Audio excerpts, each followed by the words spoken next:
Praise the Lord. இன்றைய நாளுக்கான வேத தியானம் யோவான் அதிகாரம் 21 1 முதல் 25 வரை. இவைகளுக்கு பின்பு இயேசு திபேரியா கடற்கரையிலே மறுபடியும் சீஷருக்கு தம்மை வெளிப்படுத்தினார். வெளிப்படுத்தின விவரமாவது, சீமோன் பேதுருவும் திதிமு என்னப்பட்ட தோமாவும் கலிலேயா நாட்டிலுள்ள கானா ஊரானாகிய நாத்தான்வேலும் செபேதேயுவின் குமாரரும் அவருடைய சீஷரில் வேறு 2 பேரும் கூடியிருக்கும்போது சீமோன் பேதுரு மற்றவர்களை நோக்கி, மீன் பிடிக்கப் போகிறேன் என்றான். அதற்கு அவர்கள், நாங்களும் உம்முடனே கூட வருகிறோம் என்றார்கள். அவர்கள் புறப்பட்டு போய் உடனே படவேறினார்கள். அந்த ராத்திரியிலே அவர்கள் ஒன்றும் பிடிக்கவில்லை. விடியற்காலமான போது இயேசு கரையிலே நின்றார். அவரை இயேசு என்று சீஷர்கள் அறியாதிருந்தார்கள். இயேசு அவர்களை நோக்கி, பிள்ளைகளே, புசிக்கிறதற்கு ஏதாகிலும் உங்களிடத்தில் உண்டா என்றார். அதற்கு அவர்கள், ஒன்றுமில்லை என்றார்கள். அப்பொழுது அவர், நீங்கள் படவுக்கு வலது புறமாக வலையை போடுங்கள், அப்பொழுது உங்களுக்கு அகப்படும் என்றார். அப்படியே அவர்கள் போட்டு திரளான மீன்கள் அகப்பட்டதினால் அதை இழுக்க மாட்டாதிருந்தார்கள். ஆதலால் இயேசுவுக்கு அன்பாயிருந்த சீஷன் பேதுருவை பார்த்து, அவர் கர்த்தர் என்றான். அவர் கர்த்தர் என்று சீமோன் பேதுரு கேட்டவுடனே தான் வஸ்திரம் இல்லாதவனாய் இருந்தபடியினால் தன் மேற்சட்டையை கட்டி கொண்டு கடலிலே குதித்தான். மற்ற சீஷர்கள் கரைக்கு ஏறக்குறைய 200 முழ தூரத்தில் இருந்தபடியினால் படவில் இருந்து கொண்டே மீன்கள் உள்ள வலையை இழுத்து கொண்டு வந்தார்கள். அவர்கள் கரையிலே வந்திறங்கின போது கரி நெருப்பு போட்டியிருக்கிறதையும் அதன் மேல் மீன் வைத்திருக்கிறதையும் அப்பத்தையும் கண்டார்கள். இயேசு அவர்களை நோக்கி, நீங்கள் இப்பொழுது பிடித்த மீன்களில் சிலவற்றை கொண்டு வாருங்கள் என்றார். சீமோன் பேதுரு படவில் ஏறி 153 பெரிய மீன்களால் நிறைந்த வலையை கரையில் இழுத்தான். இத்தனை மீன்கள் இருந்தும் வலை கிழியவில்லை. இயேசு அவர்களை நோக்கி, வாருங்கள், போஜனம் பண்ணுங்கள் என்றார். அவரை கர்த்தர் என்று சீஷர்கள் அறிந்தபடியினால் அவர்களில் ஒருவனும் நீர் யார் என்று கேட்க துணியவில்லை. அப்பொழுது இயேசு வந்து அப்பத்தையும் மீனையும் எடுத்து அவர்களுக்கு கொடுத்தார். இயேசு மரித்தோரிலிருந்து எழுந்த பின்பு தம்முடைய சீஷருக்கு அருளின தரிசனங்களில் இது 3வது தரிசனம். அவர்கள் போஜனம் பண்ணின பின்பு இயேசு சீமோன் பேதுருவை நோக்கி, யோனாவின் குமாரனாகிய சீமோனே, இவர்களிலும் அதிகமாய் நீ என்னிடத்தில் அன்பாய் இருக்கிறாயா என்றார். அதற்கு அவன், ஆம் ஆண்டவரே, உம்மை நேசிக்கிறேன் என்பதை நீர் அறிவீர் என்றான். அவர், என் ஆட்டுக்குட்டிகளை மேய்ப்பாயாக என்றார். 2ஆம் தரம் அவர் அவனை நோக்கி, யோனாவின் குமாரனாகிய சீமோனே, நீ என்னிடத்தில் அன்பாய் இருக்கிறாயா என்றார். அதற்கு அவன், ஆம் ஆண்டவரே, உம்மை நேசிக்கிறேன் என்பதை நீர் அறிவீர் என்றான். அவர், என் ஆடுகளை மேய்ப்பாயாக என்றார். 3ஆம் தரம் அவர் அவனை நோக்கி, யோனாவின் குமாரனாகிய சீமோனே, நீ என்னை நேசிக்கிறாயா என்றார். என்னை நேசிக்கிறாயா என்று அவர் 3ஆம் தரம் தன்னை கேட்டபடியினாலே பேதுரு துக்கப்பட்டு, ஆண்டவரே, நீர் எல்லாவற்றையும் அறிந்திருக்கிறீர், நான் உம்மை நேசிக்கிறேன் என்பதையும் நீர் அறிவீர் என்றான். இயேசு, என் ஆடுகளை மேய்ப்பாயாக என்றார். நீ இள வயதுள்ளவனாய் இருந்தபோது உன்னை நீயே அரை கட்டி கொண்டு உனக்கு இஷ்டமான இடங்களிலே நடந்து திரிந்தாய். நீ முதிர் வயது உள்ளவனாகும்போது உன் கைகளை நீட்டுவாய். வேறொருவன் உன் அறையை கட்டி உனக்கு இஷ்டமில்லாத இடத்துக்கு உன்னை கொண்டு போவான் என்று மெய்யாகவே மெய்யாகவே உனக்கு சொல்லுகிறேன் என்றார். இன்னவிதமான மரணத்தினாலே அவன் தேவனை மகிமைப்படுத்த போகிறான் என்பதை குறிக்கும்படியாக இப்படி சொன்னார். அவர் இதை சொல்லிய பின்பு அவனை நோக்கி, என்னை பின்பற்றி வா என்றார். பேதுரு திரும்பி பார்த்து, இயேசுவுக்கு அன்பாய் இருந்தவனும் போஜனம் பண்ணுகையில் அவர் மார்பிலே சாய்ந்து, ஆண்டவரே, உம்மை காட்டி கொடுக்கிறவன் யார் என்று கேட்டவனமாகிய சீஷன் பின்னே வருகிறதை கண்டான். அவனை கண்டு பேதுரு இயேசுவை நோக்கி, ஆண்டவரே, இவன் காரியம் என்ன என்றான். அதற்கு இயேசு, நான் வருமளவும் இவன் இருக்க உனக்கு சித்தமானால் உனக்கென்ன, நீ என்னை பின்பற்றி வா என்றார். ஆகையால் அந்த சீஷன் மரிப்பதில்லை என்கிற பேச்சு சகோதரருக்குள்ளே பரம்பிற்று. ஆனாலும் அவன் மரிப்பதில்லை என்று இயேசு சொல்லாமல், நான் வருமளவும் இவன் இருக்க எனக்கு சித்தமானால் உனக்கென்னவென்று சொன்னார்.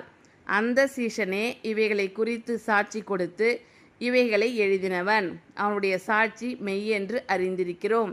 இயேசு செய்த வேறு அநேக காரியங்களும் உண்டு. அவைகளை ஒவ்வொன்றாக எழுதினால் எழுதப்படும் புஸ்தகங்கள் உலகம் கொள்ளாதென்று எண்ணுகிறேன்.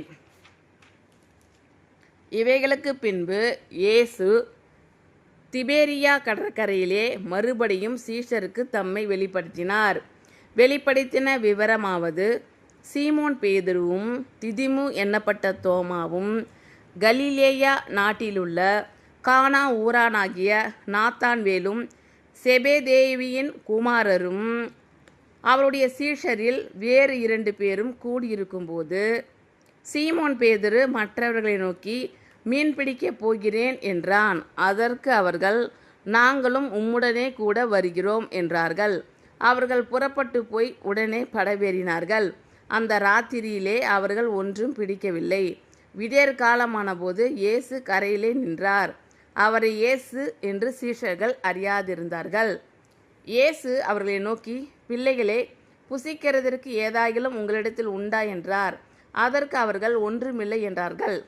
அப்பொழுது அவர், நீங்கள் படவுக்கு வலதுபுறமாக வலையை போடுங்கள், அப்பொழுது உங்களுக்கு அகப்படும் என்றார். அப்படியே அவர்கள் போட்டு திரளான மீன்கள் அகப்பட்டதினால் அதை இழுக்க மாட்டாதிருந்தார்கள்.